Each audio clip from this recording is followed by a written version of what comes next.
Hi everybody, and welcome to exercise 2. We're looking at page 46 in the workbook here. This is an exercise just to kind of illustrate the versatility of some of the theorems that we've been talking about here. Now let's read this question together. So they'd like us to consider the linear transformation t from p2 of r to r defined by t of p of x equals p of 1. Okay, they'd like us to prove that the set beta equals x minus 1 and x squared minus 1 is a basis for the null space of T. Okay, now before we dive into the proof here, this is kind of an unusual function that we're looking at. So let's start by just doing a little bit of scratch work here, just seeing if we can make some sense out of this function that we're given here. All right, so just for example, I'm going to kind of pull a polynomial out of the air here. Okay, so our domain is p2 of r, so we can choose any polynomial that has degree 2 or less. So what if we chose t of x squared minus 3, let's say? How would we calculate that? Well, our definition says that you substitute a polynomial in, and what comes out is that polynomial evaluated at 1. So basically it's just saying we're going to substitute 1 in for our x and see what we get. In this case, that would be 1 squared minus 3, which is negative 2. So t of the polynomial, x squared minus 3, is just the real number minus 2. Okay, let's do one more example. T of x squared minus 1, let's say. Well, that would just be 1 squared minus 1, which is 0. And you might notice that kind of makes sense because what they're asking us to prove is that a basis for the null space contains x squared minus 1. And so it makes sense that if we take t of x squared minus 1, we should get 0 out. Okay, that's what it would mean for x squared minus 1 to be in the null space. All right, so let's see if we can do this. Notice that they're giving us a hint. They'd like us to show that t is onto and use the dimension theorem. So we're going to try to just kind of follow that hint and see where it leads us. All right, so the first thing we need to show is that t is onto. How would we do that? Okay, well, being onto means that we can hit everything that's in our codomain. So we need to start with an arbitrary real number and demonstrate that there's a polynomial that we can plug in that hits that. All right, so let's take any a in R. And the easiest way to make this work is just to choose a polynomial that's constant. Okay, so p of x equals a. That's a legal polynomial. It just happens to be a constant polynomial. Notice that if we make that choice, then t of p of x, by definition, is p of 1.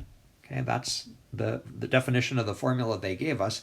But what happens if we plug 1 into the formula, the way that we define p?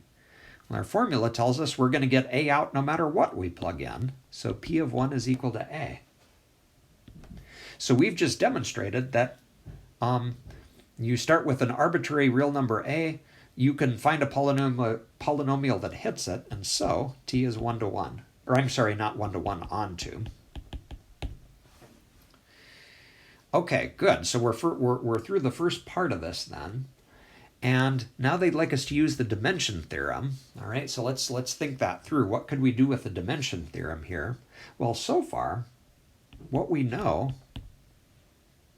is that the rank of t has to be the dimension of R, the codomain, which is 1.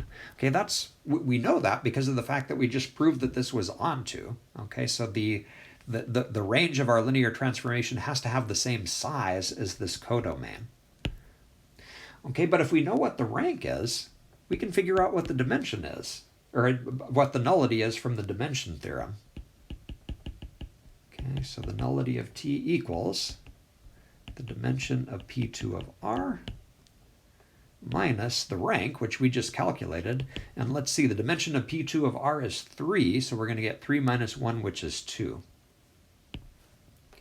Okay, now before we go further here, I want to just back up to the statement of the problem and just to kind of illustrate that we're on the right track here. So we just demonstrated that the nullity of t is 2, and what we're trying to prove is that this set is a basis for n of t. Notice that that basis has two elements. So the fact that we've got a 2 here is a good step in the right direction. That 2 is the number that we should get for the nullity. Okay, next thing we might do is ask ourselves, do these two polynomials really live in the null space? We need to know that in order for this to have any chance of being a basis. So let's confirm that. So observe that t of x minus 1 and t of x squared minus 1 both equal 0. Why is that again? Well, it's just because if you take the number x equals 1 and substitute it in for either of these two polynomials, you get 0 out. That's how our function works.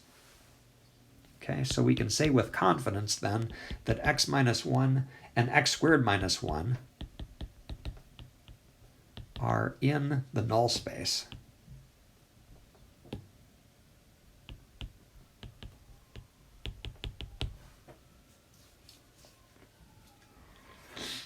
Okay, another observation that we can make is that those two polynomials are also linearly independent. Okay, so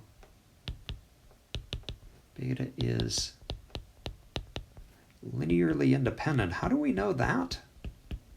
Okay, well, basically, the fact that those are two polynomials that are not scalar multiples of each other, that's enough to demonstrate that they're not linearly independent. Okay, I'm sorry, I said that backwards, that they are linearly independent.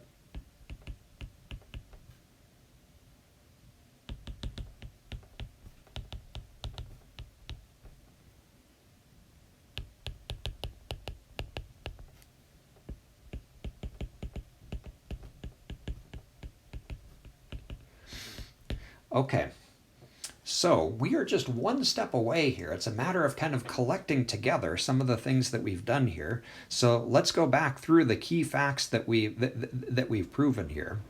Okay, we demonstrated that these two polynomials are in the null space. That's one thing.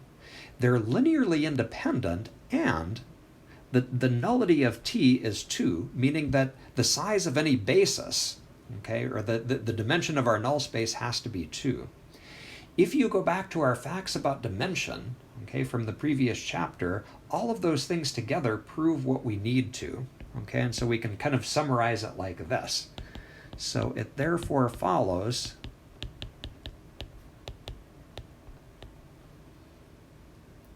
from df4